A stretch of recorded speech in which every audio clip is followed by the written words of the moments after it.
diagnóstico e no tratamento dos pacientes. Laboratório Plínio Bacelar. Compromisso com a qualidade desde 1942. 7h48. Voltamos com Folha no Ar, primeira edição. Oferecimento da Clínica Proteus, Laboratório Plínio Bacelar e Nova Canabrava. Estamos de volta com o nosso papo aqui com Carlos Bacelar, Arnaldo e Aloysio. Bola com vocês. Carlos, nós estamos em 2019, nesses 50 anos que você assumiu a direção junto com seu pai do Laboratório Plínio Bacelar. Estava com uma revista aqui das comemorações de há 2 anos atrás e que diz que foi em 69. Naquela época, Campos, né, uma cidade, as tecnologias não eram tão avançadas. Como que foi esse começo para implantar um sistema desses de laboratório, de hoje referência, numa cidade que não era um grande centro, estava distante de grande centro? Como que foi esse começo da Plínio Bacelar aqui em Campos? Realmente, isso aí é uma história, né? Ele começou em 1942 com um laboratório pequeno para atender, tanto que o laboratório... A minha formação foi uma formação mais de ciência, mais de pesquisador. Talvez eu tivesse enveredado pela parte científica mesmo, de pesquisa. Tanto que o laboratório tem o nome Laboratório de Pesquisas Clínicas, esse era o nome original. E ele montou esse laboratório para atender a clínica dele pequena, que ele era gastroenterologista e gostava de fazer pesquisas em cima daquilo ali. E eu tive minha infância toda criada ali dentro do laboratório. Ele me mostrava uma lâmina, me mostrava um parasito, me mostrava aquilo. Eu tinha curiosidade por isso aí. Então avançou. E me formei em Ciências Biológicas, vim para Campos em 69 e entrei já fazia parte praticamente da equipe do laboratório. Ele dentro vinha todos os finais de semana que eu estava aí, fazia alguma coisa, implementava alguma metodologia nova que tinha começado a aparecer nos grandes centros. Fiquei amigo do proprietário de um laboratório no Rio, um dos laboratórios de excelência no Rio de Janeiro naquela época, que era o Bronstein, e copiei muita coisa dele, trouxe para cá e a gente começou, mas era tudo muito empírico, coisa era tudo manual, era com tubo de ensaios, pipetas, eram as coisas que trabalhavas, o trabalho era manual, manual e muito bonito até. E aí a coisa foi evoluindo, entrou a informática, vieram começar a tal globalização, começou a internet, começou você a ter uma facilidade de comunicação direta com os grandes centros, e isso passou a fazer parte da evolução dos laboratórios com grandes máquinas, grandes equipamentos, primeiro os semi-automatizados, depois os automatizados e hoje os totalmente robotizados. Mas já teve uma época que chegou a usar sapo para fazer exame? Como que era isso? Essa é a história gozada, né? A história boa de contar. Eu fiz o teste de gravidez, era feito do sapo. Era um sapo chamado Bufos Marinos, era um sapo grande. Esse sapo a gente comprava no Rio, na cunicultura brasileira, na Penha.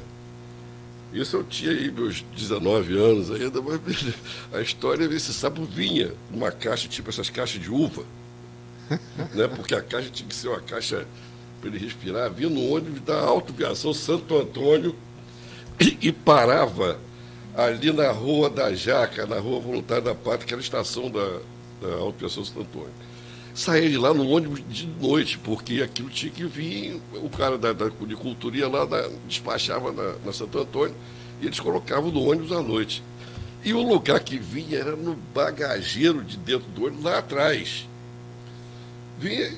Chegava aqui um dia, rapaz, a caixa era muito frouxa, soltou a tampa da caixa. Foi uma doideira aquilo lá. Aí, quando eu cheguei de manhã cedo, o seu Rangel, eu fui lá para o sapo, olha, cerrou esse negócio de sapo. Pega o sapo aqui, acabou. E aí a gente começou a ver uma outra fonte para trazer os sapos.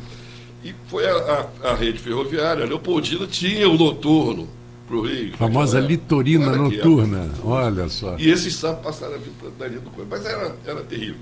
A gente tinha que pegar a urina da mulher, suspeita de gravidez.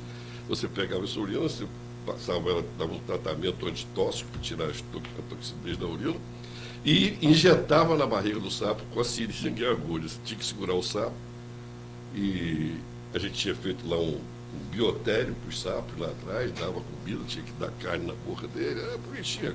Aí pegava o sapo e pá, injetava a urina. Tinha uma gaiola, colocava o sapo ali dentro. 2 horas depois você pegava uma pipetinha, ia na cloaca do sapo e o sapo urinava. Urinava ali, você pegava aquela urina, levava no microscópio e via. Se tivesse espermatozoide, era positivo para gravidez. Se não tivesse, podia não ser.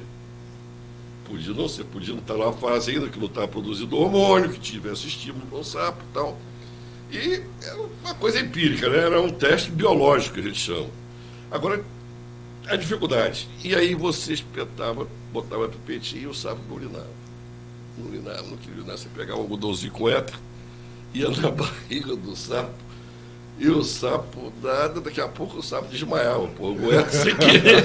Aí você tinha que repetir aquele negócio todinho com o outro sapo. Ó, era uma coisa, mas era bonito, era bom, era prazeroso fazer isso. Então eu vou fazer o seguinte, eu vou recomendar a vocês três, provavelmente a Luísa já leu, mas tem uma história, uma crônica espetacular, engraçadíssima, do Sérgio Porto, como Sérgio Porto, não como Stanislau Ponte Preta, num livro As Cariocas. Uma das crônicas fala exatamente do teste do sapo da gravidez de uma menina. Olha, não dá para contar, primeiro por causa do tempo, segundo porque vai tirar graça. O nome desse teste era Galimanini. Era o descoberto por italiano. Ninguém tentou dar, só uma coisa, curiosidade, ninguém tentou dar cerveja pro sapo não, em vez do éter. Não, pro sapo urinar. Podia ser. Pois é, para criar. Eu não vivi nesse ambiente ainda etílico aí, então. Tá certo. Mas o Carlinhos, a gente falou aqui no escrito do Aedes aegypti. A gente sabe que assim, os números apresentados, eu vi a Arnaldo falando aqui no começo do programa, convocando as pessoas que sofressem ações de bandidos ali na martinagem ou em qualquer outra ação para poder registrar, para daí a polícia ter uma base para poder trabalhar, né? E, lógico, se é necessário. E assim, fazendo analogia com isso, a gente sabe que há muito subnotificação, né? Muitas pessoas não vão lá fazer o exame que hoje não é mais com. É mais simples do que o da época do sapo, né? Então, mas é uma coisa relativamente simples. Muita gente não vai lá pegar o exame, o resultado, a confirmação. A gente sabe que tem muita subnotificação de casos. Né? Com relação a isso aí, muito interessante o que foi feito. Com a criação do Centro de Referência da Dengue, há 20 anos atrás, mais ou menos, todos os exames. Nós fizemos uma contratualização com a prefeitura para atender esses pacientes só do Centro de Referência da Dengue, como toda a contratualização da prefeitura com os demais órgãos de campo, nós ficamos com essa parte aí. Então, todos os exames positivos para a dengue são dirigidos ao Centro de Referência da Dengue, são entregues. Aliás, todos os exames solicitados pelo Centro de Referência da Dengue são entregues o resultado no Centro de Referência da Dengue. E todos os exames que dão positivos, feitos ou particular ou por outro convênio, a gente tira uma cópia deste resultado e envia também para o Centro de Referência da Dengue, para que haja uma estatística mais ou menos clara daquilo ali. Agora, para poder evitar também uma dupla notificação, porque nós somos obrigados a notificar a Secretaria.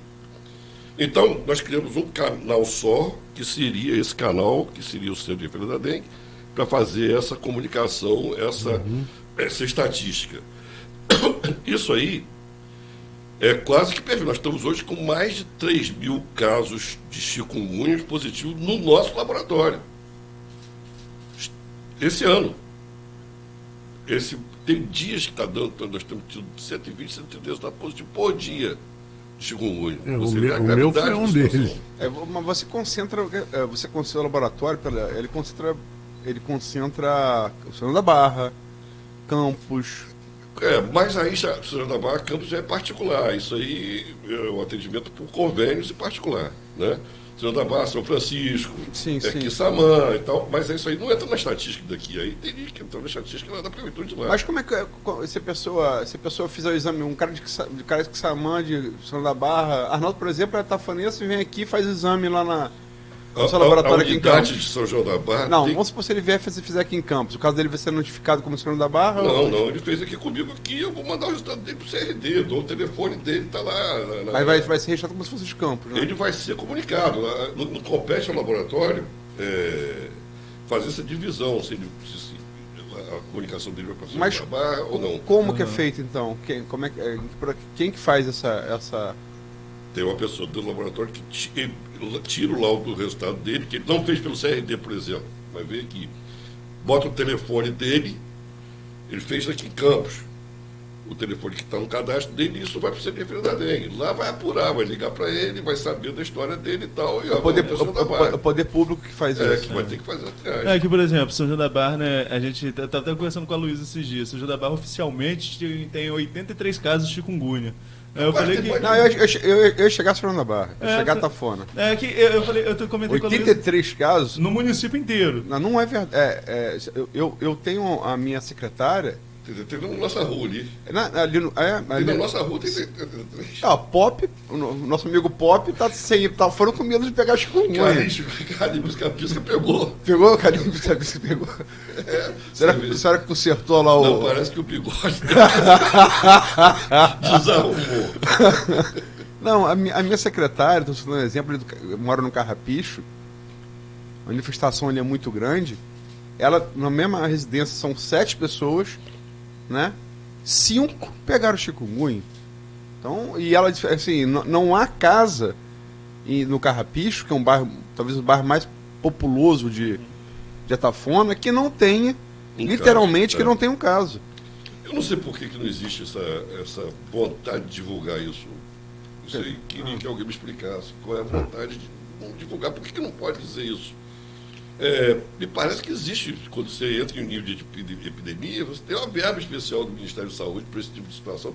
Mas aí, véspera de ano eleitoral, a saúde está mal, né? Porque 88 casos, com todo respeito... 83? Mas 83, 88 casos, se fossem, você tem mais do que isso no Carrapicho. Foi o que eu falei com você, que na Festa da Penha, pessoas que falaram comigo que estavam com só no Carrapicho, só em um bairro de São da Barra. E tem uma situação também com a gente, quer dizer, a pessoa está com sintoma, mas se ele fizer o exame antes de 7 dias do início dos sintomas, ele provavelmente vai dar negativo. Aí a pessoa vai ter um sintoma muito leve e tal, não vai repetir depois de 7 dias. Então para cada caso positivo, provavelmente deve ter aí uns 5 casos que são positivos também, mas que a gente não acompanhou, entendeu? Carlos, existe a transmissão de pessoa para pessoa? Dengue? Da chikungunya? Só se o mosquito picar outra pessoa, claro. Mas assim, de convívio não, né? Não. Lá em São João tem falado muito, né? Ontem até falei com alguém da Santa Casa lá, não lembro agora quem foi, que existe uma virose que está circulando que o sintoma é igual. Já ouviu falar sobre alguma coisa sobre isso? É o tal do Maiaro, né? Do vírus Maiaro também, que está começando a ser falado aí, mas isso não foi ainda...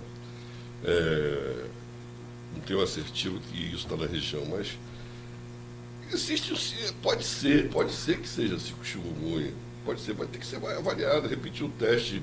Até a média das pessoas dão positivo, 85% das pessoas dão positivo até 7 dias, depois de 7 dias. Mas você tem a peculiaridade de cada indivíduo. Tem alguns que só dão depois de 15 dias, que eles têm mais dificuldade de produção de anticorpos e tudo mais. Então isso tudo tem que ser avaliado. Tá? Você tem aquelas manifestações. Teve um caso, há um ano atrás, um médico do Rio, que é campista que mora no Rio, me ligou, tem que falar, tá minha prima aí, você faz um exame dela de chikungunya, que ela está 6 meses com artralgia, fiz positivo. Quer dizer, esse caso não tinha sido diagnosticado antes com chikungunya, e era chikungunya. Uhum. Aí tem uns casos assim, por exemplo, o nosso companheiro Cláudio Nogueira, os 2 filhos e a esposa. É incrível, né? Na família, os 2 filhos e a esposa. Provavelmente o mesmo mosquito. Na minha casa, eu tive, minha mulher teve, a minha cunhada teve. Assim, é impressionante isso. E a dor articular, eu fiquei é uma coisa horrível. Convivendo com a minha secretária, a dor articular... É terrível. A pessoa fica... É uma dengue... Eu tive dengue. Fui as primeiras pessoas de Campos a ter dengue hemorrágica. Eu me lembro que quando eu tive dengue hemorrágica, era os governos Betinho e Arnaldo Viana. E eu morava em Tafona e vim trabalhar em Campos. Morei lá há 11 anos. Ficou uma disputa de Betinho e Arnaldo para saber onde eu tinha que... Não, ele pegou o Sul da Barra, não, ele pegou em Campos. É o famoso jogo de empurra que você se referiu anteriormente, porque o cara não quer ficar com o ônus político da doença, né? Exatamente. Agora nós temos uma coisa interessante que é a evolução disso, né? Como é que a gente vai fazer? Porque isso passou a conviver com a gente. Está convivendo com a gente. Essa chikungunya, dengue, zika, que hoje em dia está calmo por aqui, mas pode aparecer. Existem aí pesquisa que dá Fiocruz para vacina, que já está bem próximo, dificuldades dos 4 sorotipos da dengue. Existem pesquisas que foram feitas com mosquito transgênico, soltaram mosquito transgênico, tem a empresa inglesa, Oxid, se não me engano, é uma empresa de biologia molecular, fizeram mosquitos transgênicos e liberaram em Piracicaba, em Juazeiro e uma outra cidade da Bahia. E reduziu em 80% a população de mosquitos contaminantes, né, de dengue. Isso aí, essa pesquisa foi feita e apurada, mas parece que está sendo desativada. Até fechou essa fábrica essa empresa inglesa. A Anvisa acompanhou essa pesquisa. Fechou porque a discussão começou a aparecer e dizendo que isso teria que ser feito, o lançamento desses mosquitos, em regiões insulares, quer dizer, numa ilha, onde você não tem saída. O mosquito está ali, e você vai jogar o mosquito ali dentro, ali, a população do mosquito vai dizimar e provavelmente vai acabar na ilha. Em lugar plano, por exemplo, você tem essa dificuldade. Então você vai ter que jogar, provavelmente, sempre está colocando mosquitos transgênicos outra vez para poder haver esse saneamento. E o custo disso seria provavelmente muito elevado. Mas é uma outra metodologia que está sendo utilizada para... Mas, Carlos, 8h05, nós vamos a mais um intervalo aqui no Folha no Ar. E eu gostaria... Você falou das dores, né? que é a característica dessas gripes, dessas chikungunya, dengue e tal. É fortíssima as dores, são fortíssimas. Eu tive e ainda sinto dores. São quadris, joelho, todas as juntas. Tornozelo, pulso, mão, né? Pulso. Aqui é demais, cotovelo, ombro. Rapaz, você fica inutilizado. E o único remédio que ameniza essas dores é cortisona, que também traz uma... Aí eu quero, no próximo segmento, até jogar, se a Aloysio e Arnaldo concordarem, jogar essa história da utilização indiscriminada de remédios. Nós estamos lendo aí várias matérias, na televisão, vi um médico falando sobre, por exemplo, bactérias que hoje são imunes a um antibiótico. Me lembro quando eu era garoto, né? Todo mundo garoto, 14, 15 anos, ia para a farmácia comprar Tetrex. Eles vendiam naqueles vidros como se fosse bala e o cara pegava com aquele copinho e pesava, vendia peso. Não tinha controle nenhum. E agora tem. Vamos deixar essa pergunta entrar nesse assunto no próximo segmento e voltamos já com Folha no Ar, primeira edição. Motosserra Steel é com a Terra Mar.